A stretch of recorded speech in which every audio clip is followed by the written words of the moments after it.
作为网红钓鱼博主，我帮一家濒临倒闭的鱼塘捧成了网红鱼塘。端午钓鱼结算时，老板却给我的账单翻了个倍。假期本来就贵，而且你用我们场地直播给自己增加人气，就是得额外收钱。更何况你总直播，把鱼都炒得吓到了。要不是因为你是老顾客，这个损耗我们肯定也是要你出的。我气笑了，反手给助理发去消息：清水鱼塘今年租金涨回去吧，不用再给他们最低价了。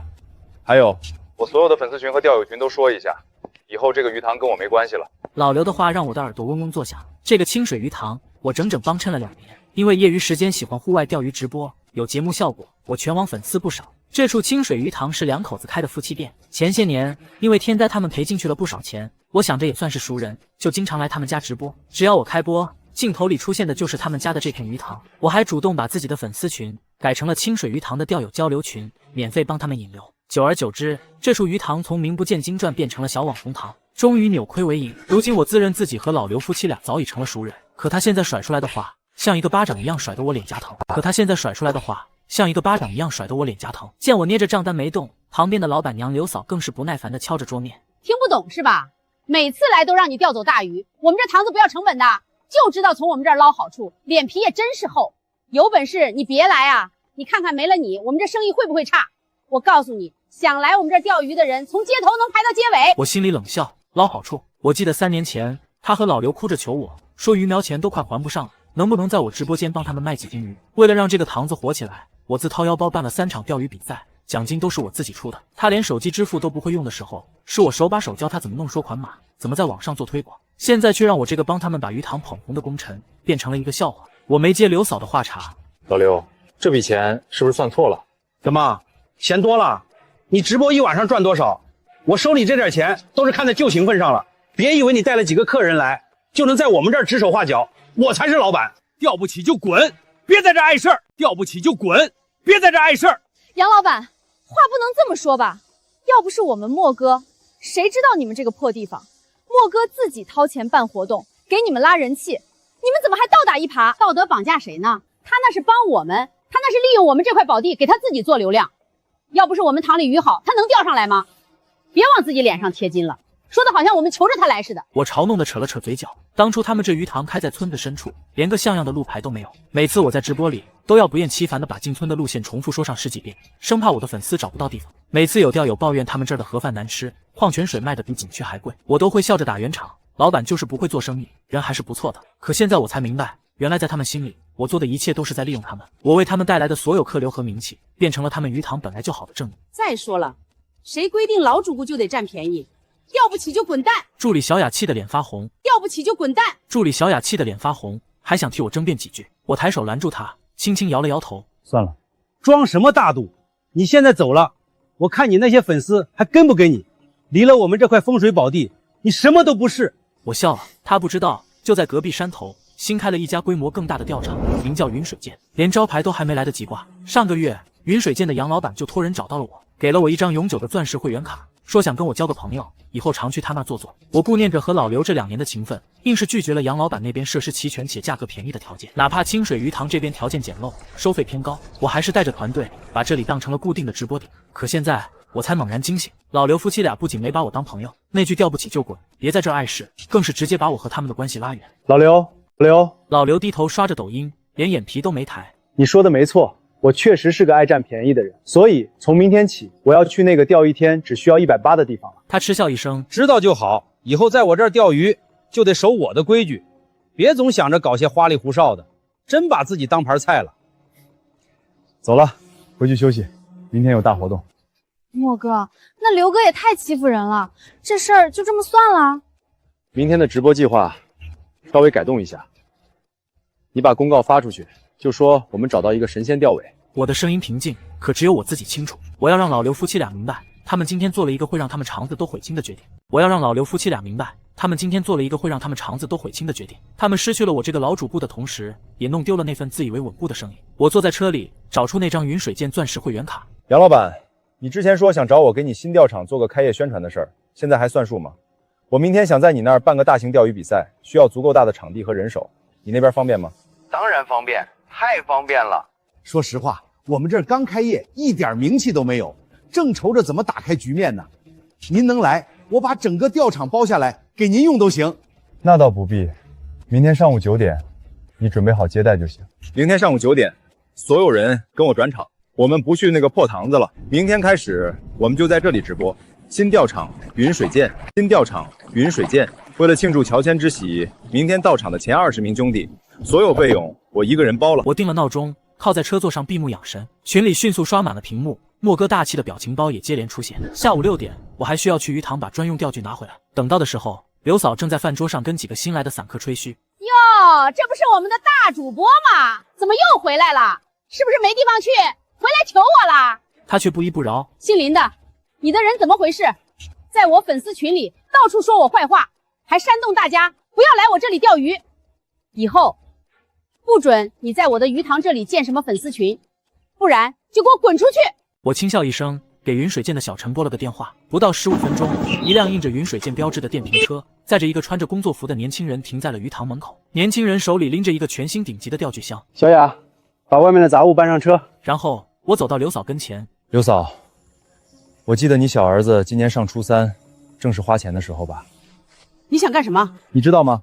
我刚刚放在小屋里的那套装备，总价值大概能买下你这个鱼塘3年的承包价。可你现在说我拿不走了，你吓唬谁呢？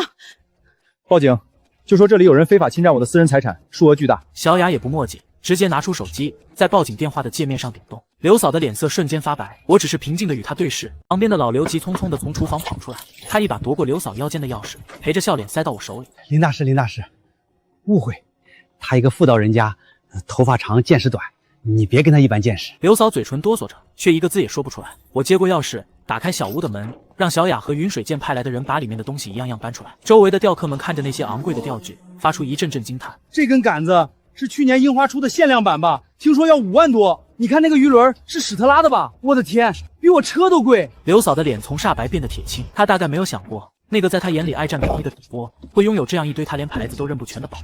将那串钥匙扔回刘嫂脚下。刘嫂，这些东西以后我就不放你这儿了。对了，我那几百斤大青鱼还在塘里吧？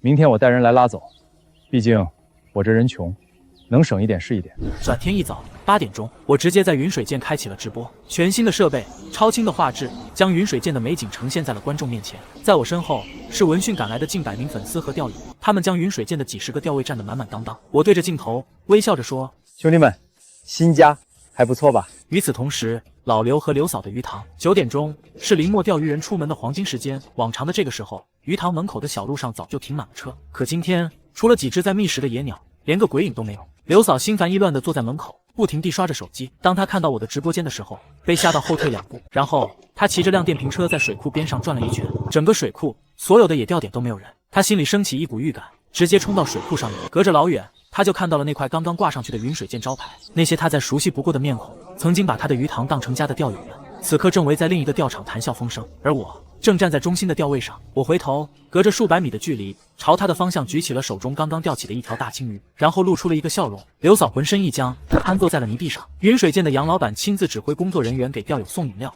也发了毛巾。新开业的云水剑因为这场比赛直接打响了名气，一天的营业额就超过了过去1个月的总和。我正准备去看看比赛的结果，老刘和刘嫂忽然从外面冲了进来，他一把拽住我的胳膊：“姓林的，你到底什么意思？姓林的，你到底什么意思？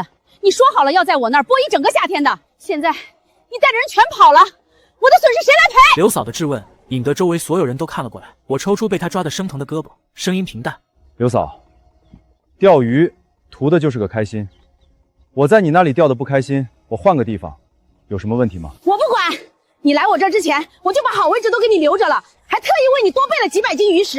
现在你说不来就不来，那些鱼食难道要我自己吃吗？你必须把这个夏天的场地费一次性结清了，不然你休想安生。刘嫂，你在勒索我？谁勒索你了？明明是你言而无信在先，你毁了我的生意，我让你赔钱，天经地义，不然我就去告你商业欺诈。老板娘，做人不能这么不讲理吧？昨天要不是你当着那么多人的面羞辱林大师，他会走吗？就是，你不光多收钱，还骂人，现在倒有脸来要赔偿。刘嫂对这些指责充耳不闻，反而猛地抑制我。我懂了，是你们早就串通好了的，你们就是眼红我生意好，故意在我旁边也开一个钓场，合起伙来整我。听到这句话，我心里最后一点情分也彻底烟消云散了。这3年，我把她当朋友当长辈，帮她拉生意，甚至在她老公生病时带头捐款。可到头来，在她心里，我只是一个处心积虑抢她生意的人。我再也忍不住，笑出了声。刘嫂，你是不是觉得我林默是个不会发脾气的好人？你再这样胡搅蛮缠，信不信我真的让你体验一下什么是商业欺诈？姓林的，你够狠！不就是因为没占到便宜，故意给我来这一出吗？她从地上一咕噜爬起来，冷哼一声：“你给我等着，我不会让你好过的。”说完，她瞪了我一眼，怒气冲冲地离开了云水涧。我却转身招呼其他钓友：“兄弟们，别让不相干的人影响了心情，咱们继续钓。”我回到休息室，打开了本地最大的钓鱼论坛，把之前顶上去的那些推荐清水鱼塘的帖子挨个删掉，然后重新开了一个帖子，详细讲述了云水涧的开业盛况和这次比赛。我沉默片刻，还是一五一十的把这2天发生的事情原本的道了出来。让我没想到的是，我的帖子一发出去，立刻引爆了整个论坛。我就说清水鱼塘的老板不是东西。上次我去钓鱼，他说好的100块1天，结账的时候非说我的鱼护碰坏了他池边的草，多收了我50。还有我有一次杆子不小心断了，掉进水里，让他帮忙捞一下，他开口就要200块捞竿费。他家的鱼是养的不错，但人品是真不行。要不是看莫哥的面子，狗都不去。就是现在好了，我们有新钓场了，谁还去他那儿受气？我没想到大家对清水鱼塘的不满已经积压了这么久。我敲了敲键盘，回复道：“这件事我也有责任，识人不清。我现在推荐云水钓场，就在清水鱼塘隔壁，这边的设施更好，服务到位，鱼情也强了不止一个档次。当然，我现在推荐云水钓场，就在清水鱼塘隔壁，这边的设施更好，服务到位，鱼情也强了不止一个档次。当然，以后如果云水钓场有任何问题，也请大家及时指出来，我们一起监督。”与此同时，刘嫂怒气冲冲地回到了她那空无一人的鱼塘，看到老刘正蹲在地上唉声叹气，她气不打一处来。哭丧着脸干什么？不就是一个林默吗？没了屠夫，难道我们就要吃带毛的猪？他能把这里捧起来，我就不信我不能。老婆子，我们是不是真的做错了？林大师他……你给我闭嘴！我没错，是那个姓林的忘恩负义，他就是想逼死我们。从今天开始，我们鱼塘钓鱼全天免费，我就不信免费还没人来。我要让他知道，跟我斗他还嫩了点。老刘想说什么，可看着刘嫂的神情，还是把话咽了回去。刘嫂打印了一大堆免费钓鱼的传单，亲自跑到水库的大坝上去发。她好不容易拉到了几个贪小便宜的散客，我恰好带着我的粉丝们从云水涧出来。姓林的，你看到了吗？就算没有你，我的鱼塘照样人山人海。有些人别太把自己当回事儿。我没有理会，直接带着车队离开。然而，我们的庆功宴才吃到一半，老刘的电话打了进来，他的声音发抖：“姓林的，你到底想干什么？为什么物业说要给我涨租金，不然就不续租了，还说是你的意思？”姓林的，你安的什么心？你是不是觉得把我搞垮了你就赢了？刘老板，话可不能乱讲，我只是以水库实际产权人的身份合理调整租金，怎么就叫逼死你们了？此话一出，粉丝和小雅都愣住了，震惊地看着我。老刘半天才憋出一句破音的惊呼：“你什么时候把水库买下来的？你什么时候把水库买下来的？那可是连带着整座山的产权，你哪来那么多钱？”我没多解释。3年了，我在钓鱼圈的地位早已不只是个网红主播，背后的商业版图早就拓展到了渔具品牌和水产供应链。当初为了让刘嫂安心做生意，我一直没声张自己已经买下这片水库的事实。刘老板，转告刘嫂，租金涨3倍，不租，下个月就卷铺盖滚蛋。我挂断电话，将手机扔在桌上，包厢里传出欢呼声。莫哥牛逼，太爽了，就该这么治这帮白眼狼。而此时，远在空荡荡破鱼塘的刘嫂，正从老刘口中听到了这个消息。什么？连我们这块地都被他买下来了？什么？连我们这块地都被他买下来了？完了，全完了！老婆子，你这是惹了不好惹的人呀！3倍租金，我们拿头去交啊！闭嘴！想逼死我，没那么容易。他不让我们好过，我也要让他看着我是怎么把客人抢回来的。接下来的1个星期，我所有的直播都在云水涧进行。凭借着我的人气，这里名声大噪。云水涧本身过硬的条件也吸引了人，迅速成为了本市热门的钓鱼地。每天钓位都得提前3天预定，来晚了连个站的地方都没有。而刘嫂的鱼塘则成了个笑话，她那个全天免费的噱头。除了第1天吸引了几个爱占小便宜的大爷，之后便无人问津。钓鱼佬更看重环境，鱼情也很关键，服务员比那点钓费重要的多。刘嫂不甘心，很快她又想了个新招。第2天一早，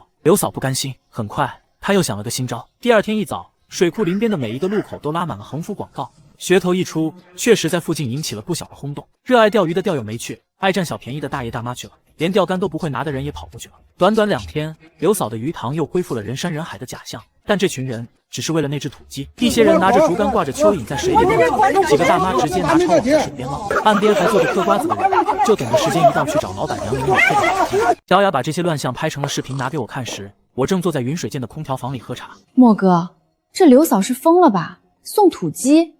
她一只土鸡成本起码7、80，这么送下去，她就算家里有矿也得破产啊！她一只土鸡成本起码7、80，这么送下去，她就算家里有矿也得破产啊！那些土鸡被装在蛇皮袋里，看着没有一点精神。他才没那么大方，你仔细看那些鸡，根本站不住，那明显就是病鸡，论只卖，一只成本不到5块钱。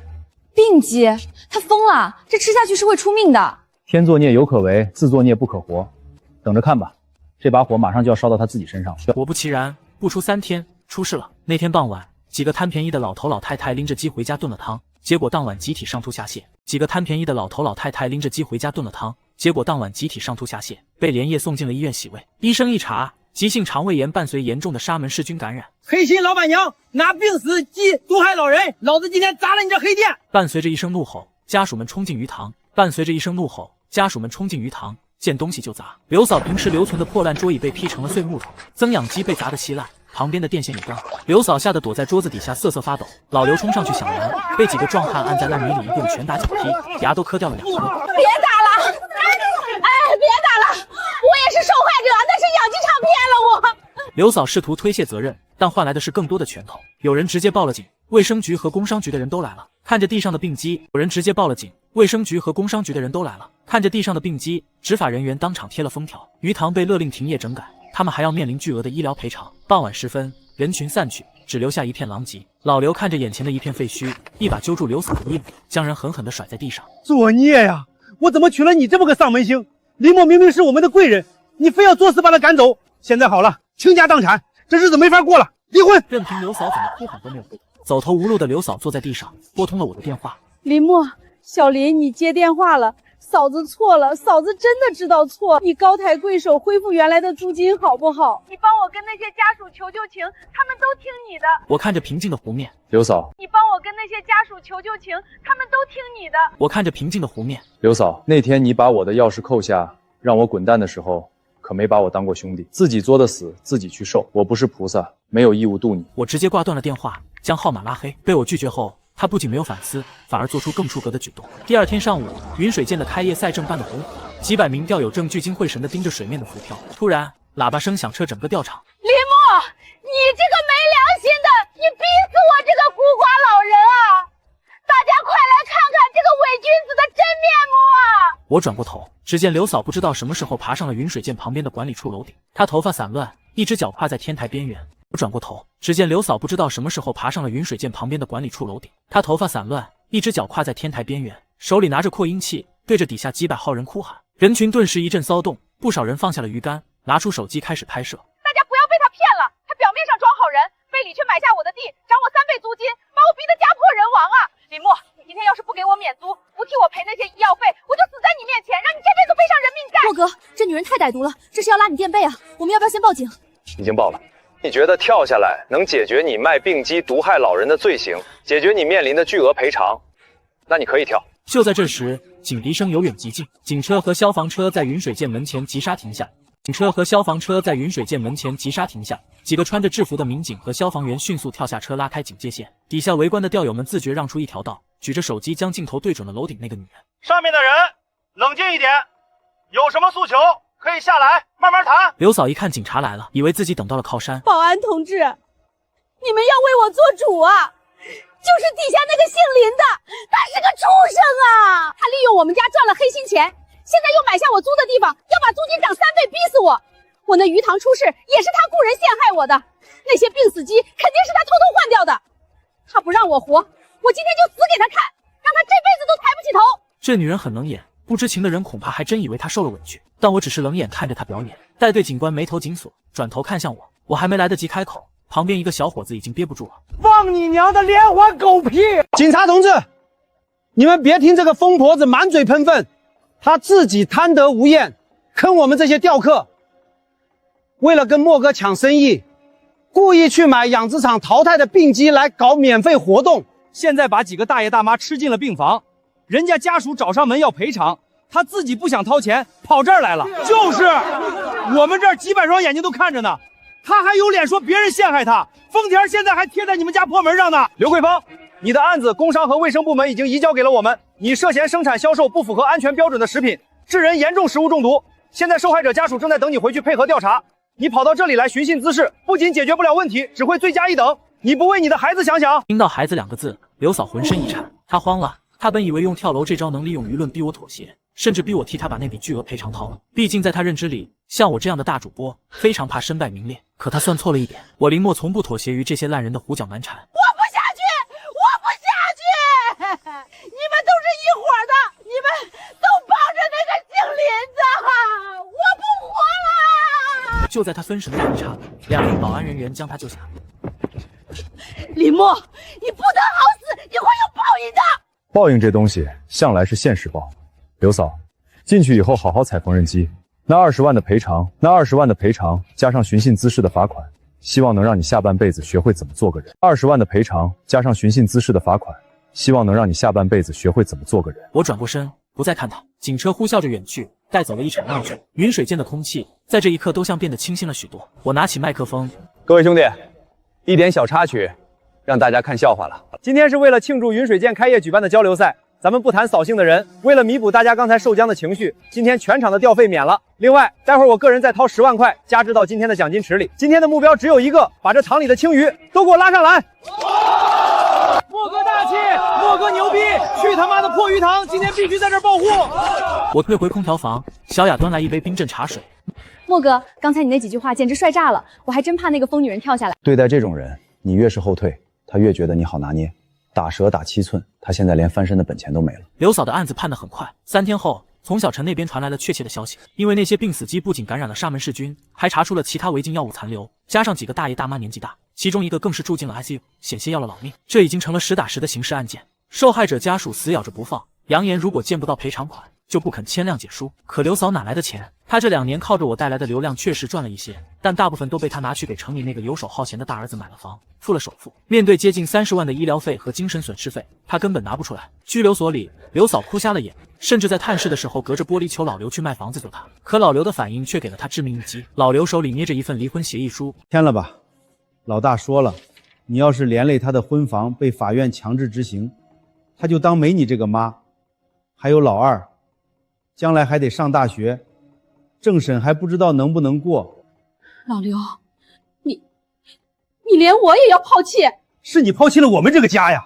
当初林默是怎么帮我们的？这3年人家掏心掏肺，把我们这个破地方捧成了网红堂。你呢？你过河拆桥，你利欲熏心，你嫌人家占了你的便宜。现在好了，名声臭了，家产没了，你还要背一屁股债。我老了，经不起折腾了。这字你签也得签，不签也得签，我已经向法院起诉了。放下协议书，转头佝偻着被走出了探视室。听说拘留所里回荡着刘嫂撕心裂肺的哭嚎声。半个月后，判决下来了，刘嫂因销售不符合安全标准的食品罪，被判处有期徒刑3年6个月，并处罚金。由于拿不出赔偿款，法院依法查封了他名下的一切资产。曾经那个对着雕刻颐指气使的老板娘，终究为他的愚蠢付出了代价。至于清水鱼塘，月底合同到期那天，我带着律师和村长依法收回了那片水库的产权。老刘安静地收拾好自己的铺盖卷，临走时站在漂浮着垃圾的鱼塘边，抽了整整2包烟。看到我走过来，老刘掐灭了烟头，深深地朝我鞠了一躬。对不住了，这2年城门关照，是我当初想差了，没福气。我看着这个曾经在厨房里忙前忙后给我炒菜的老汉，老刘，以后找个正经活计，好好过日子吧。老刘擦了擦眼角，一瘸一拐地走出了村子。听说他后来去了县城的一个建筑工地给人做饭。那片脏乱差的清水鱼塘被我直接安排工程队填平了一部分，将它与旁边的云水涧打通，做成了一个大型垂钓园。工程队进场的那天，阳光正好，林默站在水库的大坝上。林总，您这手笔也太大了，2个塘子打通之后，总面积超过了80亩，这在整个市里都算是数1数2的大型钓场了。林默接过图纸，仔细看着上面的规划，这不仅仅是简单的打通，林默要做的是打造一个集垂钓、休闲、餐饮、住宿于一体的综合性垂钓文化园。原来的清水鱼塘区域水质较差，淤泥堆积严重，林默安排了专业的清淤团队。杨老板，你看这里，原来的小屋位置我们拆掉重建，做成一个大型的钓友服务中心。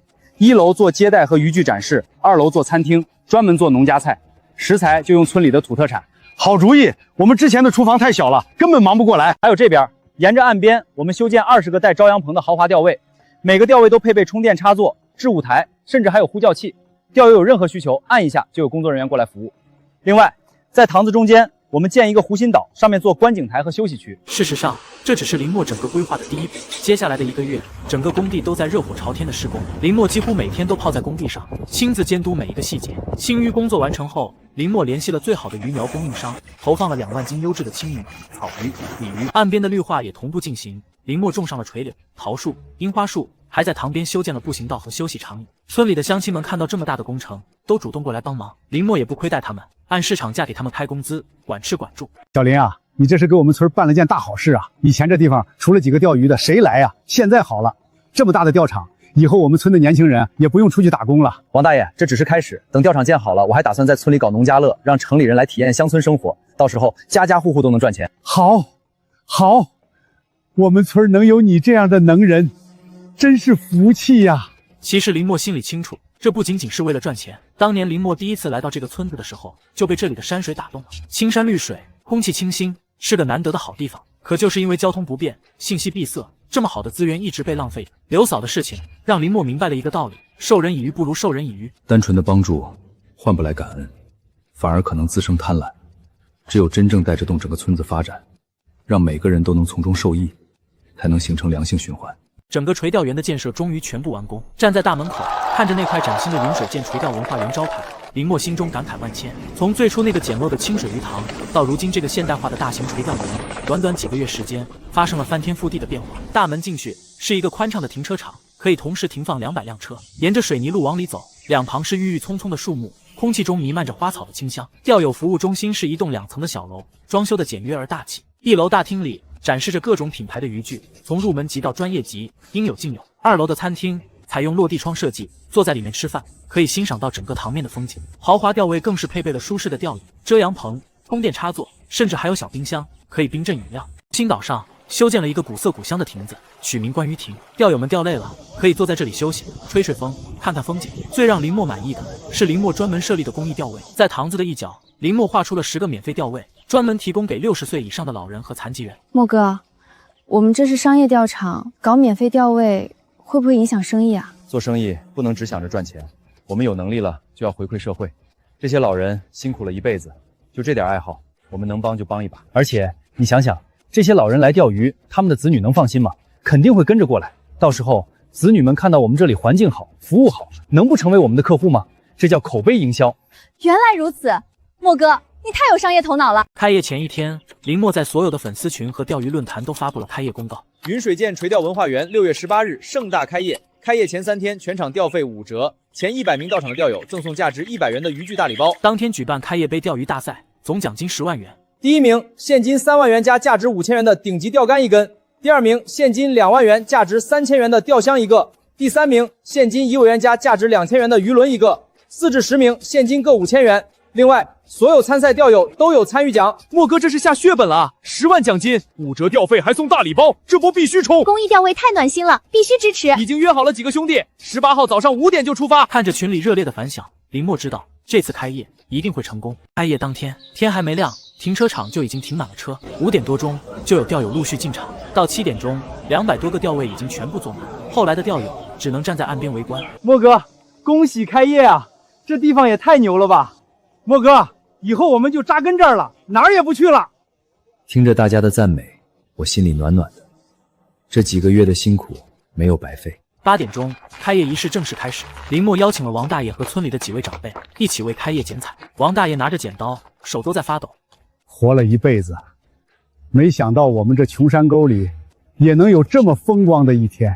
各位兄弟，各位钓友，大家早上好！今天是云水记垂钓文化园开业的日子。首先，我代表云水记全体员工对大家的到来表示最热烈的欢迎和最衷心的感谢。相信很多老钓友都知道，几个月前这里还是另外一番景象。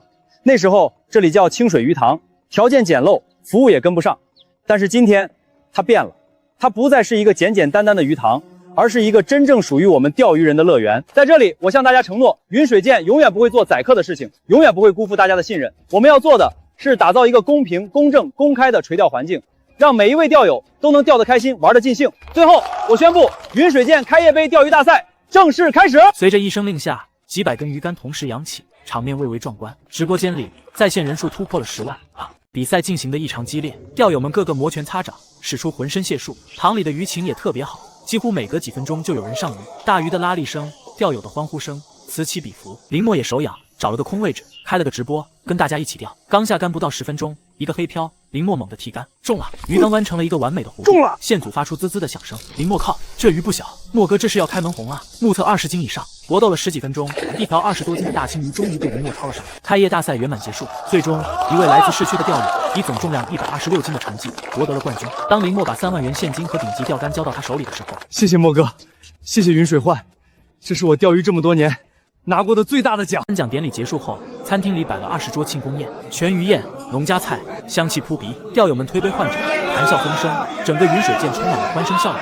小林啊，你这个钓场建得太好了，我们协会正在考虑把这里定为市钓鱼协会的训练基地和比赛指定场地，以后我们的大型赛事都放在你这里举办。那真是太好了，感谢领导的信任，我们一定全力配合。这意味着云水涧的名气将会更上一层楼。除了生意火爆，云水涧的公益活动也在持续进行。每个周末都会有很多老人来公益钓位钓鱼，他们钓钓鱼，聊聊天，脸上洋溢着幸福的笑容。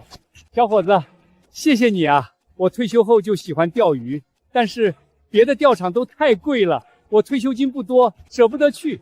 你这里免费，真是解决了我的大问题啊！大爷，您开心就好，以后常来。这件事被当地的媒体报道了，云水涧一下子成了正能量的典型，很多企业都主动联系我，想要合作，我也趁机成立了云水涧公益基金。我们再来，结果成立公益基金，连倍的挑战。冬天来了，云水涧迎来了第一个冬钓季。北方的冬天天寒地冻，但钓鱼人的热情丝毫不减。我专门在塘子上搭建了暖棚，钓友们可以在暖棚里钓鱼，暖和又舒服。元旦那天，我们举办了迎新年冬钓大赛。虽然天气寒冷，但还是来了200多位钓友。